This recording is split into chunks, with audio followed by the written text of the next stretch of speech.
Hello, ladies and gentlemen. Rosie here. New Year, bruh. Happy New Year, ladies and gentlemen. Another year of playing the same repetitive garbage that we've been playing for multiple years now. Okay, so it's needless to say that the end of 2020 wasn't so great for Dead by Daylight. In fact, I can't decide if 2020 was one of the best or one of the worst years in the history of the game. On one hand, you have the God loops getting fixed, and a lot of various map improvements throughout the year, and the Bubba rework, the Doctor rework. So you have all that on one hand, but on the other hand, you have the horrendous Hex Ruin change, combined with the horrendous Billy rework, and a very clear understanding that Almo is leading this development team down a trench dumpster fire, and it's unclear whether or not that man's leadership is going to get us any real changes in the future. So looking into 2021, I don't know. I'm pessimistic. I'm pessimistic going into 2021.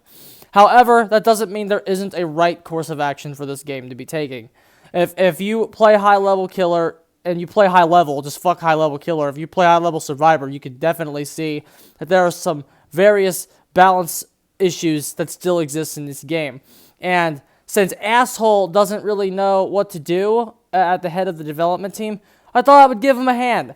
This is kind of inspired by Space Coconut's video about 10 changes DBD needs in 2021. I don't know if his was kind of a spoof, because some of his were spoofs, some of them were genuine. However, this is a kind of guide to help Almo in the right direction this year. 10 changes Dead by Daylight needs in 2021. Almo, I hope you're watching. Alright, number one. Change number one. MMR. Individualized MMR for the matchmaking. This change has got to get here, bruh. Just got to get here. If nothing else happens in 2021 for Dead by Daylight, we definitely need MMR being used for matchmaking. This ranking system is fucking horrendous, bruh. And some of the issues being highlighted here. Basically, when you have flawed statistics, you're going to get flawed balance decisions and flawed interpretations of the data. Just watch Almo's stream, bro. Ethan is the king of regurgitating flawed statistics. Just the fucking king of it, okay? He legitimately thought Billy was OP. Like, he still thinks that. He says the data cites that Hillbilly is OP, okay? But, like, when you have bad matchmaking skewing all the data obtained by the developers, it makes, number one, it makes balance harder to do, and two, the bad data leading to the flawed statistics, it leads to horrible decisions that the community shits on, but the justification, it leads to the justification that these shit changes will continue to happen. 2021 is going to be a bad year for Dead by Daylight. You're going to see the Spirit get nerfed again. You're going to see Hex Undying get nerfed. You're going to see a lot of bad decisions this year, okay? And Ethan is going to be at the forefront of making those bad decisions, and he's going to cite statistics when he does so. And until we have a matchmaking system that is accurate, and until high-level killers are getting stomped over and over and over and over again, and as long as Ethan doesn't play high-level killer, you're going to see bad decisions continue to get made in Dead by Daylight. So, hopefully, if the devs cared about the game, they would be fixing this issue. So we can have better matchmaking, and we can get some better fucking analysis up in here. I guarantee you, if you take the top 1% survivor instead of the top 1% killer, fucking dumbass, you would certainly see that all killers aren't OP. But moving on. Individualized MMR for better matchmaking. Number two, a decisive strike nerf. Okay? Basically, the biggest reason that a DS nerf is important going to the game in the future is that one decisive strike completely destroys the balance of a match. So it's very important that all decisive strikes are fair, okay? If you've played a team of survivors that are good, you certainly know how much one decisive strike can impact a match, okay? And when you have, and this is going back from the days when the first perk first came out to the 2018 rendition when I played, where it was with the Obsession had the main perk, and then you had to get the wiggle meter up to use it, that iteration, to the one we have now. It's important to understand how much one decisive strike can ruin a game. If you see why one DS can completely destroy a killer's momentum to the point where it just makes them lose the game, you'll know that this perk needs nerfed, because all DSs the killer should deserve. If the killer does not deserve the DS that they get, it's bullshit, and it completely could swing the game around. It's crap. Okay? So basically, In addition to the 60-second timer, the perk must shut off if another survivor is hooked. Once tunneling is not happening by definition, the perk should shut off. And I think that's the fairest change you can give Decisive Strike. Okay? You still have the 60 seconds, but if another survivor is hooked within that 60 seconds, your anti-tunneling perk shuts off. That can be in 3 seconds if the killer's playing well, or it can be the full 60. It really doesn't matter. Once you're not being tunneled, your anti-tunneling perk should stop working. Until then, this is an anti-momentum OP BS perk. DS is BS. Moving on. Number 3, Dead Hard nerf. Another nerf that needs to happen this year is the Dead Hard nerf. As we've stated before on this channel numerous times, Dead Hard is a game-shaping perk.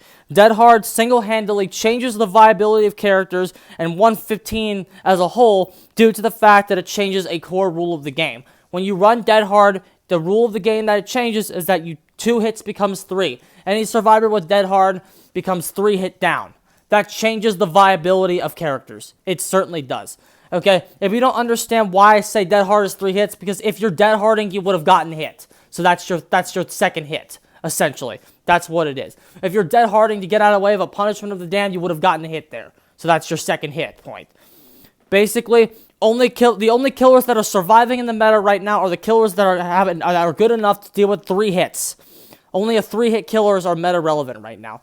Killers that can't handle 3 hits or any gimmick to get you down at a reasonable period of time are fucking falling, and it's Dead Hard's fault that that's true. Dead Hard is overall bad design, and the perk needs a full rework. The perk needs a full rework this year. Of course, I heard the only thing that's happening to it is that they're going to buff it to make it more consistent. Great decision there by Almo, head of the balance team, ladies and gentlemen. Next. Change number 4, a swift balance adjustment. Best case scenario would be my idea of the perk pool. Okay, Swift needs a nerf. Okay, the only way you're gonna make solo queue a more appealing concept is if you nerf Swift. Okay, Swift is just OP as fuck. The solution is not to buff solo queue up to Swift level. The solution is to nerf Swift down to solo queue level. Okay, Swift is so OP. Okay, the communication absolutely breaks the game. Okay. And buffing solo queue up to that level definitely isn't the solution. It's a happy medium. Solo queue should get some buffs, and Swift needs to get nerfed. You can't do both. You can't do one, you need both. Okay? So, basically, if you don't know what my idea of the perk pool is, it's a simple Swift nerf that would not affect the solo queue groups. Any member of a Swift would not be able to stack their perks. When joining a Swift lobby, survivors should be required to use unique perks to avoid stacking the meta. No more 4 DSs. No more 4 Dead Hards. No more 4 borrowed times. If you get the communication, you don't get to stack the meta. If you don't get the communication, you get to stack the meta. That's fair. It would help the killer figure out who's a Swift group and who isn't. No more 2 DSs. No more 2 Dead Hards. Bullshit. It's unfair. It's broken. Stacking the meta is a serious problem.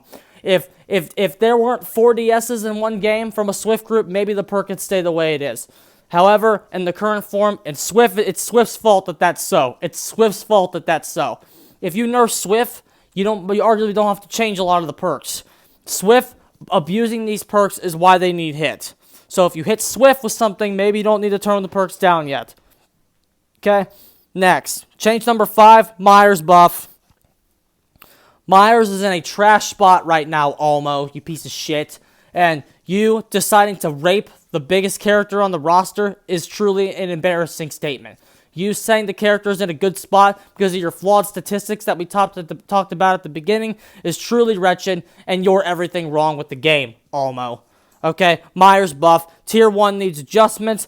Buff it so that's a resource again, not a weakness. Easiest way to do it is buff the movement speed to 110, and hitting a survivor automatically puts him in tier 2. Those are the two buffs that Michael Myers desperately needs to play Dead by Daylight right now. Okay, I have a 45-minute video about how to buff him, but out of all that entire video, the only one you desperately need is this tier 1 adjustment right here. Make tier 1 viable again so we can get started and get fucking moving faster. It's pathetic. If Ethan has ever played Myers against a competent SWF, he would know that the character has no chance in hell against SWF.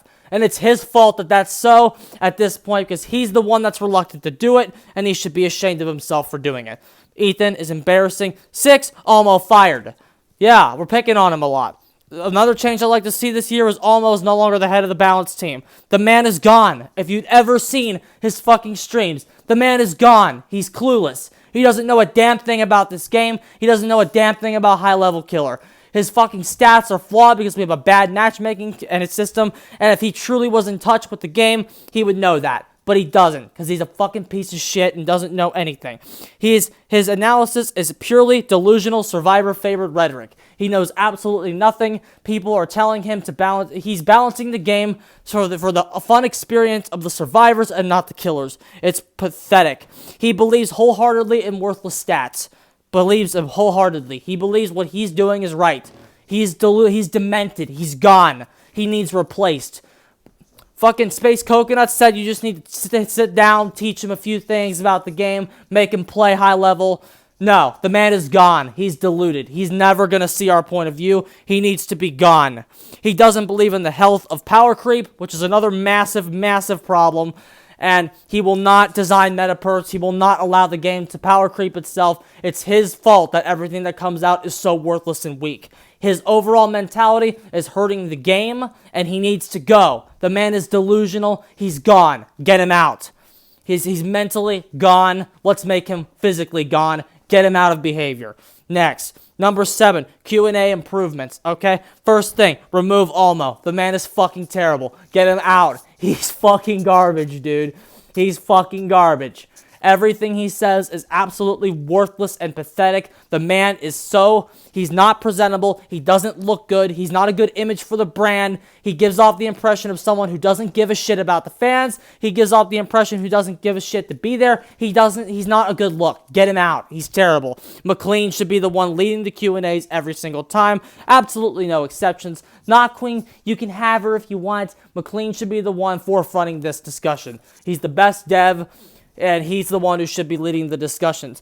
You should be allowed, and then in these Q&As, to make them more worth our time, you should be allowed to let them say more things. And if they're not allowed to talk about something yet, don't let them take the question. It makes the whole thing a ginormous waste of fucking time. Okay? So if you let these people talk about what the issues are and what the plans are, better fucking communication. Please. This is your hour to tell us shit, and you use it to tell us absolutely nothing. Give us charms that are meaningless and worthless, and talk about Dwight in a dress and teabag stats. It's horrendous, it's embarrassing, and you should be ashamed. Improve these, please. Next, number 8, the grind reduction. The grind is fucking terrible. It's just fucking shit. Way too long, and no one's gonna do it. Even like me, I'm not even halfway done with it yet as someone who plays the game fully. Okay? Terrible. Perk tiers are a trash concept. Get rid of them. It's so worthless to have to get the same perk 3 times. Just make every perk tier 3. Be done with that concept. Next, you should have something called a key perk shrine.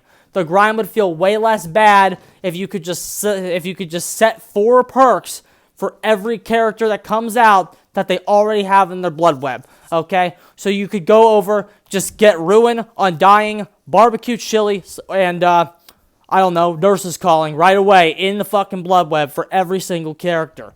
It would do wonders. It would do wonders for them. And you should be able to alternate key perks. If you want to switch key perks, you should be able to do that as well. The grind would feel way less bad if you were to have your meta right away.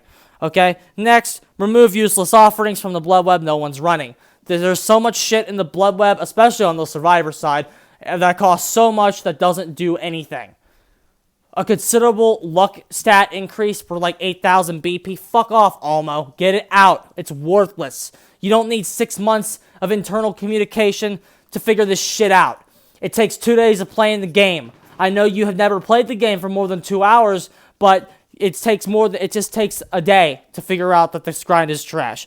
Next, lower the cost of every item individually. 1,000 for common, 2,000 for yellow, 3,000 for green, 4,000 for purple pie, 5,000 for iridescent. Would go a long way to making blood points mean more. Okay, that's my simple fix, four-step solution to fixing the grind of Dead by Daylight. Can it be improved? Yeah, but that's certainly a good start. Number 9, more map nerfs. We're not done with map nerfs yet by any stretch of the imagination. There's still some god loots left in this game. On fucking, the biggest one is the one on Disturbed Ward. That's the biggest one that comes to mind. There are two forced vaults at that map that need to go. The concept of a forced vault in general needs to die in 2021. All forced vaults need to be nerfed by the end of 2021. That are seriously outdated concept. Specific maps that need hit: Haddonfield, Larry's, Midwich, Fractured Cowshed, Goading Storehouse, Ormond, and Badham. These maps are not finished yet. Haddonfield hasn't been touched. That better be in the next rework. Larry's is a fucking shit show after you ruined it at the top of the year. That needs relooked at. Fractured Cowshed is a fucking disaster. The map is so fucking big. It's so fucking big. Mother's Dwelling is another map that's big on top of that. Fucking Groaning Storehouse, the God Loop is not fixed in the middle. It's still bad. You didn't touch the windows. You made it worse by adding an infinite there that we have to kick with the breakable. Nonsense. Get rid of that. Ormond and Badham need a few more tweaks. Those maps aren't done yet either. I don't know what prompted you to add a suicidal survival tile to Ormond again. What the fuck is that fucking tractor tile? What is that? It's nonsense. Get rid of it. Fucking Badham is not done yet. You closed off some of those windows. You reopened some of those windows that you closed off that made the map balanced. The map is no longer balanced. We're not done with these maps yet. I mean, they just need some tweaks. They're certainly better than they were at the top of the year, but fuck. And then the overall removal of map RNG is another thing that this game needs for balanced decisions made in the future. Map RNG is getting in the way of everything. It's getting in the way of a tournament scene. It's getting in the way of everything. Get rid of it. And then the final change for 2021, the implementation of the early game mechanic. Gen Rush meta is not dead. Okay? The Gen Rush meta gives the killer no actual chance to provide the necessary pressure against good teams because the early game is so fundamentally flawed. You find a survivor, there's one gen done. You down a survivor, there's 2 gens left. It's bullshit. Scott Jund even acknowledges that it's bullshit that when you get your first down and there's 3 gens done. That's bullshit. I know Otofu licks your ball sack and tells you that it's not bullshit, but it's bullshit. Okay? The killer has one window if they're lucky to actually pull off snowball pressure, and that's if they're lucky. If they're not lucky, 0 windows to pull snowball pressure off. They need a reduction in objective speed at the beginning of the game on the survivor side, and it's a major component to fixing the game in the future. The survivor early game is too strong right now. You don't have to make it kill. You don't need to even make it even in the early game because killer does speed up late game. Okay? But the overall idea right now is that the survivors being all powerful at the beginning of the match isn't working. Okay? The game is fundamentally flawed, and I'm telling you, when you fix the Gen Rush meta, players will come back to the game. When you fucking nerf the generators, players will come back. Look at what happened when you fix the God Loops. Plus 25,000 players when you fix the God Loops. When you fix the generator problem, you'll probably get 35,000 players back in the game when you fix the generators. The Gen Rush meta is so unhealthy. No one likes it but you guys. Nobody. And for survivor favoritism. The silent majority spoke when you nerfed the God Loops. And 25,000 players came back. When you fucking nerf these gens, more players will come back. It's a very, very important change. You talked about it fucking about 6 months ago at the fucking Silent Hill reveal. We haven't gotten a word since. We need this early game mechanic, and we need it fast. Hurry the fuck up with it. Okay? And with that, we're done. Those are the 10 most important changes that Dead by Daylight needs in 2021. GG's, lads. We'll be seeing y'all soon on stream. GG's.